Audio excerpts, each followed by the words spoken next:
क्या इग्नू के एग्जामिनेशन में 90% मार्क्स लाए जा सकते हैं? क्या ये वाकई सच है या फिर इग्नू के एग्जामिनेशंस में ज्यादातर बच्चों को फेल कर देते हैं? इस तरह की कई बातें आपने सुनी होंगी, लेकिन इनमें से सच क्या है? मैं आपको बताना चाहूंगी कि बहुत सारी इस तरह की रूमर्स भी स्प्रेड किए गए हैं इग्नू के बारे में कि एग्जामिनेशन में चेकिंग बहुत ज्यादा बेकार होती है, अच्छे से नहीं होती है एंड पता नहीं क्या क्या।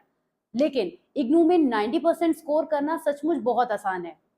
I would not like to say this myself, but yes, one of the examples standing right in front of you.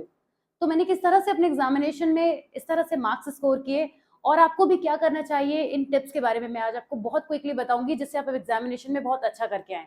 तो चलिए वीडियो की स्टार्टिंग करते हैं, जहां पर मैं आपको बताना चाहूंगी कि कुछ ऐसी चीजें हैं जिन्हें आप एक्चुअल में प्रैक्टिकली फॉलो करेंगे तो आपको एग्जामिनेशन में सक्सेस मिलनी ही मिलनी है।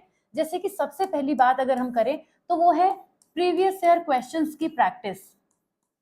बहुत जरूरी है। इग्नू का एक पैटर्न है कि कुछ क्वेश्चंस प्रीवियस ईयर से रिपीट होते हैं, या फिर आपको उसको एक अच्छे तरीके से अगर आप खुद भी स्टडी कर ले तो आप बहुत इजीली समझ जाएंगे कि कौन कौन से क्वेश्चन है जिनके आने के चांसेस हैं। ज्यादा नहीं, पिछले 5 से 10 ईयर्स, यानी 10 ईयर्स का मतलब हो गया 10 पेपर्स का मतलब हो गया 5 ईयर्स। 10 पेपर्स का मतलब हो गया 5 ईयर्स के। अगर आपने एक बार क्वेश्चन पेपर के सारे क्वेश्चंस को देखा और टॉपिक्स को फिल्टर कर लिया तो आप आसानी से कर सकते हैं। अगर आप 10 नहीं कर पा रहे हैं तो एटलीस्ट 7-8 तो कर ही लीजिए और आपको बहुत इजी हो जाएगा। अपने एग्जामिनेशन का आपको कंटेंट पता चल जाएगा कि आपको क्या क्या प्रिपेयर करना है। ओके, दूसरी चीज की हम बात करते हैं विच इज टाइम मैनेजमेंट। आपको टाइम मैनेज करना बहुत जरूरी है। एग्जामिनेशन में आपके पास जो भी टाइम होता है, अगर वो 2 आवर्स है या 3 आवर्स है, जिस भी तरीके से है, आप उसको एक बार माइंड में पहले मेकअप करके जाइए कि मुझे कितने टाइमिंग में कितने क्वेश्चन को लिखना है। और प्लीज वर्ड लिमिट का ध्यान रखिए, बहुत जरूरी है। तो टाइम मैनेजमेंट के अंदर ये सभी चीजें आ जाती हैं।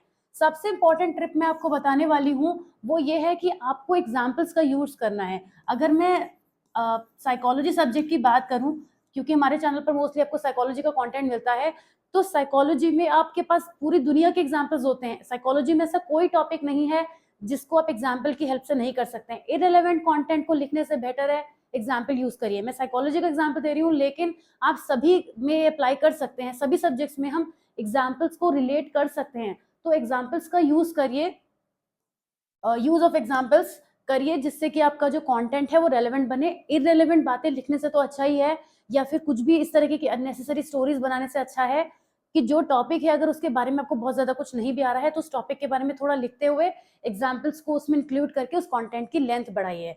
सबसे इंपॉर्टेंट, एग्जाम्पल्स के अलावा एक बहुत इंपॉर्टेंट चीज जो आती है वो ये है presentation of your notebook, presentation of your answers, कि आपने अपने आंसर को प्रेजेंट कैसे किया है। जैसे कि आप चाहें तो फ्लो चार्ट की हेल्प यूज कर सकते हैं। ये मैं बार बार इस बात को कहती हूँ, फ्लो चार्ट का यूज कीजिए और अपने आंसर को स्मार्ट बनाइए। जैसे कि आप किसी भी सब्जेक्ट का पेपर दे रहे हो, अगर आपके पास कुछ ऐसी चीज है जिसके आपको टाइप बताने हैं, तो make a box and then subdivided into further boxes and then write your answer like this. This will give a wonderful impression on the teacher that you have a knowledge about it. इसके अलावा presentation में हम flow chart के अलावा highlight करने पर भी काफी फोकस करते हैं कि हाईलाइट करिए इंपॉर्टेंट चीजों को, और हाईलाइट करने से जो आपका आंसर है वो नजर आता है टीचर को कि आपको ये चीज आती है। अगर आप कंफ्यूज हैं, आपने कंफ्यूजन में कुछ आंसर्स लिखे हैं, तो ज्यादा हाईलाइट मत करिए, क्योंकि अगर आपसे कुछ गलत हाईलाइट हो गया तो उसका भी नेगेटिव इम्पैक्ट पड़ जाएगा। इन सारी चीजों को जब आप फॉलो करते हैं तो आप अपने एग्जाम में बहुत इजीली अच्छा स्कोर कर सकते हैं। नीटली लिखिए, हैंडराइटिंग अच्छी रखिए, और इस तरीके के कई सारे पॉइंट्स हैं जो मैंने लाइव क्लास में डिस्कस किए थे। मैं आपको बताते चलूं कि आप हमारे साथ इग्नू के सभी स्टूडेंट्स जो हैं वो हम लोग हर संडे को 9 PM पर एक क्लास रखते हैं जिसमें मैं आपके सभी डाउट्स लेती हूँ। तो इस चीज को ध्यान में रखिए कि वहां पर हर इग्नू के सेशन से रिलेटेड हम कुछ इंपॉर्टेंट बात ही करते हैं और आपकी क्वेरीज भी लेते हैं। तो ये सेशन जो होता है वो 2 पार्ट में डिवाइड होता है।